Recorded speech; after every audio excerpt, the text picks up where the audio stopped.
Este vídeo ha sido votado por mis mecenas en Patreon, los muy cabrones. En fin, vuelve el hate, vuelve la ilusión. Porque hoy nos toca odiar a otro personaje histórico y esta vez nos toca a alguien de la historia patria. Gente de la historia que me cae mal. Hoy, Francisco de Sandoval y Rojas, aka el Duque de Lerma. No, espera, es que su nombre es aún más largo. Francisco Gómez de Sandoval, Rojas y Borja. Paco para los amigos. Y ya empezamos con un motivo para el hate, porque es que yo he descubierto que a cuantos más apellidos compuestos, más posibilidades hay de que esa persona me caiga mal. Francisco Javier de Villarrubias Pérez del Amo, pues no me digas más. Recién graduado en Derecho YADE y ya está colocadito en la empresa de papá. Y me diréis, pero Miquel, esos son prejuicios. Y os diré, pues sí, lo son. Claro que en el siglo de oro casi todo el mundo tenía apellidos larguísimos, sobre todo si eran nobles, así que supongo que vamos a tener que refinar un poquito más. El Duque de Lerma es más conocido por ser el valido del rey Felipe III de Españita. El valido o privado es el nombre que damos a un favorito del rey que tiene la confianza del monarca y que gobierna o ejerce su autoridad por él cuando el monarca no quiere gobernar o no puede gobernar. Sobre todo cuando no querían, porque los monarcas del siglo XVII se caracterizan entre otras cosas por que me da mucha pereza hacer cosas. El valido no era un cargo oficial, sino que más bien era una persona que había ido acumulando títulos, influencias y otros cargos que le hacían centrar en el gobierno cuando el rey no estaba, y cuyo poder dependía enteramente de mantener la confianza del rey. Y claro, siendo que Felipe III era un rey que, en palabras de muchos de sus coetáneos, prefería cazar y festejar antes que encargarse de las tareas del gobierno, pues tener un amigote que gobernase por él le venía muy bien. Hola, el Miquel de la edición aquí, y es que veréis, tengo algo que anunciar. Porque normalmente yo digo, se vienen cositas pronto, y resulta que por fin se vienen cositas pronto, y por pronto me refiero al 19 de enero, y por cositas me refiero a un libro, que saco un libro. Vaya, que me uno a la legión de creadores de contenido online que sacan un libro. Yo le dije a la editorial que esto no se me da bien, pero bueno, me han insistido en que esto es importante para las ventas y que debería hacerlo y que espabila, deberías aprender a hacer estas cosas. El caso, el libro se llama La historia no es la que es la que te cuentan. Y si te interesa leer no tanto la historia de un país o de un evento concreto, sino cómo construimos los relatos que pasan a formar la historia, pues este es el libro para ti. A través de una serie de ensayos y reflexiones intento dar la vuelta a algunas preconcepciones que tenemos en la cultura popular sobre, pues yo que sé, cosas como las fechas, la idea del progreso, nuestra historia, qué significa todo esto, ¿no? Es un libro en el que consigo, por otra parte, citar a Deleuze, a la Escuela de los Anales, junto a Lidia Lozano, a La Veneno o a Manuela Trasobares. O sea que yo... Y nada, el libro sale el 19 de enero en librerías, así que no se lo vais a poder regalar a vuestros amigos por Navidad, pero sí que está ya disponible en preventa. Voy a dejar los enlaces en la caja de descripción por si queréis pasaros a comprarlo y reservarlo ya. Y bueno, lo de la preventa al parecer ayuda mucho para que la editorial sepa qué tirón va a tener el libro y tal, así que me haríais un favor, pero vamos, que yo entiendo que, yo qué sé, cada uno tiene sus prioridades, en fin. Si yo ya les he dicho que esto se me da mal, ¿por qué me hacen hacer esto? En fin. Pasaos a comprar el libro en preventa si queréis, si no sale el 19 de enero, y muchas gracias por escucharme y en fin, volvamos al vídeo. A ver, Lerma, como viene siendo una constante ya en esta sección, venía de una familia bien. De hecho, de una familia que había estado sirviendo a la familia real castellana durante generaciones. Su bisabuelo, don Bernardo, fue carcelero de doña Juana de Castilla, ya sabéis, Juana la Loca, durante su encierro en Tordesillas. De hecho, era el que más cuidado puso en que doña Juana no tuviese contactos con el exterior y le escribía a Carlos I cartas diciendo que no se preocupase, que mientras estuviese él al cargo, su madre, es decir, la reina, no le daría problemas. Que sé que no está bien culpar al bisnieto por los pecados del bisabuelo, pero ya sabes, generaciones sirviendo a los más absolutos deseos del monarca, pues es que ¿cómo me van a caer bien? El caso es que esta larga alianza sirviendo a los intereses del rey de Castilla les salió muy bien a los de Sandoval y Rojas, porque Paco se crió sirviendo a los herederos de Felipe II, primero al príncipe don Carlos y cuando éste la espichó a Felipe III. Así que cuando le llegó el turno a Felipe II de irse al más allá, Paco ya había ido acumulando distintos cargos, como por ejemplo virrey y capitán general de Valencia, miembro de la Real Cámara o caballerizo mayor de Felipe III. Y de hecho esta cercanía al heredero hizo que Lerma y Felipe III fuesen muy amigos, hasta el punto de que incluso antes de la muerte de Felipe II todos sabían en la corte que la voluntad del futuro rey descansaba en su mejor amigo. Y también pasaba que, como ya hemos dicho, Felipe III apuntaba maneras a que no se iba a encargar demasiado del gobierno. De hecho, la misma noche de la muerte de Felipe II, el heredero se encerró a solas aquí con nuestro amigo y 5 horas después Lerma salió de esa habitación nombrado parte del Consejo de Estado. Y vemos, oh casualidad, que tan pronto asciende Felipe III al trono, a Lerma le empiezan a ir las cosas muy bien. De hecho, tan solo unos meses después de la muerte de Felipe II, el conde de Lerma se transforma mágicamente en duque de Lerma. Conde, no, duque. Es decir, un título con más rentas, como cuando en el mundo corporativo se inventan un título nuevo en plan director de sinergias y de integración de nuevos talentos para justificar el aumento de sueldo al sobrino del jefe, aunque sus tareas vayan a ser las mismas. No, si es que está todo inventado. Para que nos hagamos una idea, las rentas de los Sandovales pasaron de unos 20.000 ducados al año en 1585 a ser de unos 150.000 ducados anuales en 1613, y para 1616 eran la renta más alta de la península ibérica, con entre 200.000 y 300.000 ducados al año. Lerma también se sacó nuevos oficios y títulos de la manga llamados de presencia para básicamente acumular oficios que le daban derecho a estar junto al rey, como por ejemplo el de capitán general de la caballería de España. A mí esto de que tu mejor amigo se invente títulos para tener más excusas para pasar tiempo contigo y no querer que te juntes con otros, me huele un poco a red flag, Felipe. Que a lo mejor el aviso te llega con un poco de retraso, pero bueno, no sé, si estás viendo esto, yo te aviso. Y si lo ves, no olvides darle a la campanita y suscribirte y esas cosas. A su vez, Lerma se esforzó rápidamente en crear una zona de seguridad en torno al rey y la reina, repartiendo oficios entre familiares y amigos. El nepotismo de toda la vida, vaya. Mirad, esto os lo voy a leer porque me parece un culebrón difícil de seguir. Nombró a 2 hijos suyos, a un hermano, a 2 sobrinos, a un cuñado y 2 primos, gentiles hombres de la cámara.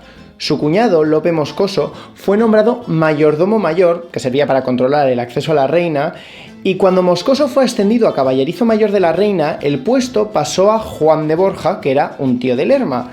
Y cuando este tío murió, fue sustituido por otro cuñado de Lerma. La camarera mayor fue sustituida por Catalina de la Cerda, que era la mujer de Lerma, y cuando ésta se murió, el puesto pasó a su hermana. De entre las damas de honor de la reina había 3 hijas de Lerma, 2 nueras y varias sobrinas. Todos estos nombramientos permitían que Lerma controlase quién accedía al rey y a la reina, hasta el punto que la reina odiaba a Lerma y decía que hubiese preferido ser una monja en un convento antes que reina de España. Lerma impedía que nadie que no fuese de su absoluta confianza accediese a la reina, o incluso prohibía a la reina cosas como ir a algunos viajes con su esposo. Que a mí esto de querer controlar a la mujer mientras buscas pasar todo el tiempo posible a solas con el marido me huele a... Pero no voy a decir nada por si se me enfada alguien del comando Lechuguillas. Claro, todo este nepotismo y abusos del cargo huelen mal, pero es parte de cómo funcionaban las cosas en la cultura de la corte del antiguo régimen. Otro ejemplo de esta cultura es si nos fijamos en los pleitos entre nobles. Entre nobles y plebeyos no nos vamos a fijar tanto porque, spoiler, solemos ser capaces de prever a quién va a dar la razón el juez. Por ejemplo, en el siglo XV a los antepasados de Lerma se le habían quitado los derechos señoriales sobre algunas villas básicamente por apoyar al bando perdedor en una guerra entre facciones de la familia real. Años después, el bisabuelo de Lerma había pactado con los reyes católicos que, a cambio de su apoyo, se le devolverían los derechos sobre estas villas. O eso decía la familia de Lerma, claro. Resulta que no se les devolvieron en ningún momento y llevaban entre pleitos para recuperarlos desde 1537 sin que se resolviese el asunto. Pero he ahí, qué casualidad que en 1600, casi 70 años después de empezar estos juicios, aparece Lerma, mano derecha del rey, con una copia del documento de 558 páginas en las que supuestamente los reyes católicos aprobaban que se devolviesen estos derechos. Tremendo trabajo de investigación de archivo se tuvo que pegar el pobrecito duque. También está el pequeñísimo detalle de que en el tribunal que dictó sentencia en favor de Lerma estaba un primo de Lerma entre otros amigotes. Pero bueno, supongo casualidad. Aparte de estos nombramientos y los repartos de cargos e influencias, otro paso que dio Lerma para afianzar su poder fue desprestigiar al gobierno anterior, porque las comparaciones son odiosas y también porque hacia el final del reinado de Felipe II habían empezado a correr rumores de que su hijo era un pelín un desastre. Así que si dices que los rumores eran falsos y que fueron inventados por los malos consejeros del anterior rey, pues va a quedar mucho mejor cuando quites a todos esos consejeros y los sustituyas por gente de tu confianza. Pero claro, Lerma no era tonto, no iba a ponerse a criticar al rey muerto él mismo. No, se lo encargó a su secretario, Íñigo Ibáñez, que escribió un panfleto larguísimo criticando al rey y al anterior gobierno. Así, cuando pillaron al autor, podían acusarle de injurias contra la corona, encarcelarle y hacérselos sorprendidos. Y mirad, esto no es súper súper importante, pero os lo voy a leer porque me hizo mucha gracia. Porque es que en este panfleto, entre otras cosas, se leía la cartilla a Felipe II con cosas como: Dios no miente ni puede mentir, porque es la suma bondad y verdad. Felipe II, por ascendente, tuvo a Libra, signo y casa de Venus. Nadie puede dar lo que no tiene. Y el panfleto entra largo y tendido a discutir que es por este ascendente Libra que Felipe II se fijaba mucho en las menudencias insignificantes del gobierno, en plan, si los carros tenían que estar tirados por 2 o 4 caballos, o a regular las dimensiones de las lechuguillas, mientras que para las materias graves que afectaban al reino, el rey no tiene talento ni substancia. ¿Quién quiere leyenda negra teniendo cartas astrales? Con un monarca escorpio, la armada invencible nunca hubiese ocurrido. La rebelión de las Alpujarras jamás bajó un Sagitario. ¿Y queréis saber lo peor de todo? Que Felipe II era Géminis. Red flag. Pero creo que la mayor evidencia de las corruptelas que se gastaba Lerma es el episodio por el que más se le conoce, y es el traslado de la capital entre 1601 y 1606 de Madrid a Valladolid. Que a ver, yo entiendo querer irse de Madrid, pero a Valladolid. Esto es camp. Las justificaciones que dio Lerma para el traslado fueron varias: que revitalizaría la economía de Castilla la Vieja, que era una zona más higiénica y salubre que Madrid estaba llena de viciosos, que no había alojamiento suficiente, que los alquileres habían subido demasiado. Pues un poco como ahora. Pero parece más probable que una de las causas principales para el traslado fuese que le permitiría a Lerma quitarse a gente de en medio, porque prohibió el traslado a cortesanos que no fuesen considerados imprescindibles o incluso a viudas, y así además en una corte nueva manejar mejor al rey. Red flag. También está el pequeño detalle de que Lerma se hizo de oro con toda esta operación. Un poco antes del traslado de la corte, Lerma tomó posesión como regidor de Valladolid y se compró un pequeño palacio cuando aún era barato. Y tan solo un año después de trasladar la corte a Valladolid, cuando los precios en Madrid ya se habían desplomado, Lerma se compró una casa en Madrid, solicitó al ayuntamiento que le concedieran un regimiento municipal, convenció al rey de que le nombrase alcalde del Real Alcázar de Madrid y del Alcázar de la Casa de Campo y de algunas huertas y casas vecinas, y de ahí empezó a comprarse terrenos pues por donde veía. El ayuntamiento, además, que seguía intentando comprar a Lerma para que la corte volviese a Madrid, incluso expropia los terrenos donde estaba el Hospital General para construir ahí un palacio para Lerma, pues no fuera a ser que la vista de los enfermos molestase al duque. Claro, esto empezó a dar pie a algunos rumores, en plan, este señor que no dejaba de insistir en que nos fuésemos de esta ciudad infecta, ahora no deja de comprarse casas, palacetes y terrenos en esa misma ciudad a un precio mucho más barato. Total que sí, para sorpresa de nadie, en 1606 la corte vuelve a Madrid. La cosa es que esta gracieta de los traslados no solo hizo de oro a Lerma, también perjudicó a los de siempre. La primera mudanza, por ejemplo, se hizo llevándose los carros y las recuas de muchos labradores de la zona de la Mancha y del Reino de Toledo, a los que no se les pagó debidamente. Y para la segunda mudanza, el Ayuntamiento de Madrid puso una derrama para pagar al rey el privilegio de volver. Y claro, siendo que los monasterios y las órdenes religiosas no pagaban y que los nobles pagaban menos, pues adivinad quién pagó la derrama. ¡Chorizo! Pero oye, sí, Lerma mientras se hizo de oro, creando una burbuja inmobiliaria en Valladolid que estalló tan pronto como él decidió que la corte debía volver a Madrid. Otra decisión cuestionable que tomó aquí el amigo fue la expulsión de los moriscos. Los moriscos eran los grupos descendientes de los musulmanes de la península que en 1502 habían sido forzados a convertirse al cristianismo. Claro, muchos de ellos se habían convertido solo de boquilla, pero de puertas para adentro seguían manteniendo sus propios cultos, tradiciones, costumbres y comunidades. Cosas que tiene la conversión forzosa, claro. Y entre 1608 y 1613 se firmaron una serie de decretos para expulsarles de los distintos territorios de la corona. La decisión fue algo controvertida porque muchos, incluyendo algunos eclesiásticos, consideraban que simplemente había que dar un poco más de tiempo para facilitar una integración. Pero otros, como el arzobispo Rivera, consideraban que los moriscos eran un peligro para la integridad del reino y que muchos incluso podían ser espías y agentes de los turcos. Ahora bien, más allá de...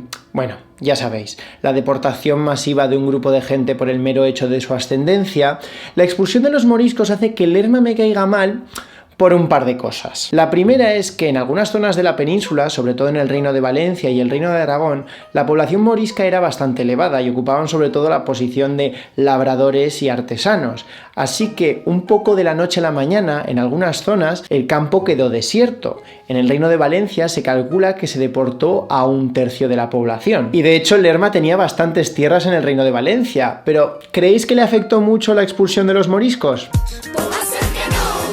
porque cuando la decretó se aseguró de que sus tierras quedasen repobladas con excedentes demográficos de otras zonas antes que cualquier otro. La segunda razón es que Lerma había ido cambiando bastante de opinión con respecto al tema de los moriscos y no siempre estuvo a favor de expulsarles, pero en el Consejo de 1608 fue una de las voces decisivas para decretar su expulsión, llegando incluso a culparles de todos los males que sufría la monarquía. ¿Y este cambio de opinión fue genuino? Bueno, hay quien dice que el cambio de opinión sirvió para distraer de algunas decisiones políticas mucho menos populares. Por ejemplo, el primer decreto de expulsión se firmó el mismo día que se firmaba la tregua con las Provincias Unidas, en Flandes, tregua a la que mucha gente se oponía. Ya sabes, distraer de la decisión impopular de turno a través de la persecución de minorías suele tener resultados. Pero bueno, todo esto se lo podría perdonar, porque lo más grave en realidad es que Lerma dejó de lado la tradicional alianza entre los Austrias de la península y los Habsburgo del Sacro Imperio, ya sabéis, alianzas entre primos, para aliarse con Francia. Lo hizo a través de una alianza matrimonial, casando a Ana de Austria con Luis XIII y a Felipe IV con Isabel de Borbón. Que sí, supongo que así amplías un poco el espectro genético y ayudas a que el siguiente rey no te salga tonto o con malformaciones. Y de hecho es por estas bodas que hoy en día los que reinan en España se apellidan Borbón. De hecho, fue poco después de estas bodas que el duque de Lerma empezó a caer en desgracia. Que normal, porque corruptelas, traslados de la capital, tráfico de influencias, expulsión de minorías sociales, todo eso pase, pero aliarse con los franceses nunca. Pero bueno, no, en realidad es que en un sistema tan corrupto al final todo tiene que saltar, porque todos saben algo de todos y todos se chantajean implícitamente, hasta que al final uno habla y bueno, en el momento que uno habla es sálvese quien pueda. Lo que inició la caída de fichas del dominó de Lerma fue que Fray Luis de Aliaga, el hombre que había puesto como confesor real para sustituir al anterior cuando dejó de servirle, empezó a actuar por su cuenta y encontró aliados en un tal Gaspar de Guzmán y Pimentel, acá el futuro conde duque de Olivares, y un tal duque de Uceda, acá el propio hijo de Lerma. Estos quitaron a Lerma el control de algunos puestos de importancia, como el Consejo de Italia, y empezaron una investigación contra hombres de confianza del valido, como Rodrigo Calderón. Y Lerma, viéndoselas venir, viajó a Roma para ser ordenado cardenal, porque siendo cardenal se convertía en huevito y no se le podía condenar. Que sí, tuvo que pagar una multa y en 1518 fue expulsado de la corte.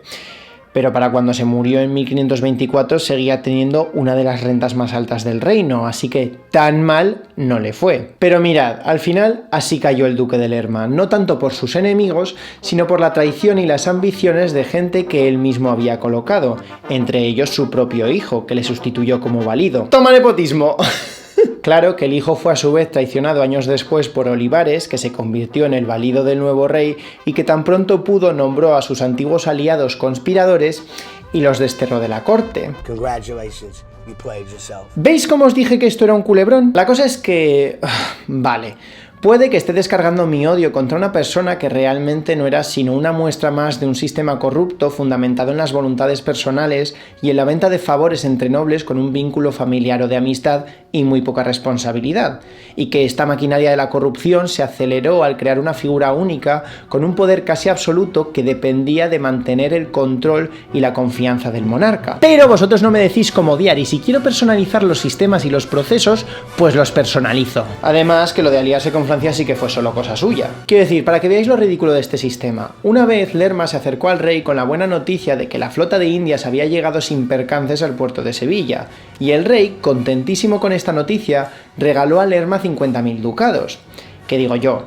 Regaláselos a los marineros o, yo qué sé, a los mineros, que por lo menos han hecho algo. Este sistema se ve en varias monarquías del antiguo régimen, y es lo que algunos historiadores como Álvarez Querra han calificado como una cleptocracia, el gobierno de los ladrones. En el caso de la monarquía católica, este sistema estaba fundamentado sobre dos pilares: el consumo del lujo y el reparto de mercedes reales, es decir, privilegios y dineros salidos de las arcas reales para comprar los servicios y favores de quien hiciese falta en la corte. Y siendo que la corona ya tenía de por sí suficientes gastos con tanta guerra y tanta expansión imperial, pues estos pilares se mantenían en pie gracias a dos fundamentos: los impuestos, a los de abajo sobre todo, porque recordemos que la iglesia y los nobles tenían exenciones, y la plata de las Indias. Y otra fuente de ingresos para la corona era la venta de privilegios a quien los quisiese pagar. Ya sabéis, lo que llamamos cohecho. soborno, la mordida. Así que el equilibrio de este sistema era cuanto menos delicado.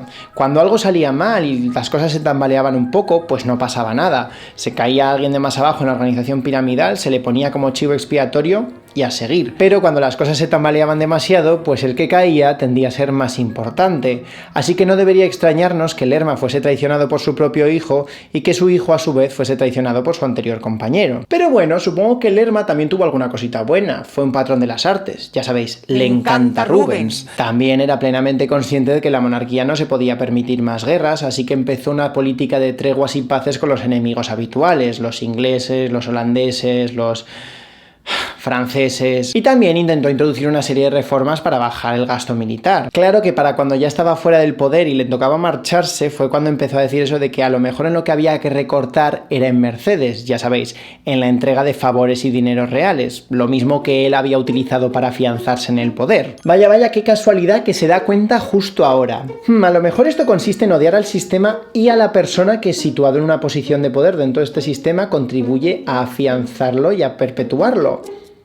No sé. El caso es que yo tengo odio de sobra para repartir, así que...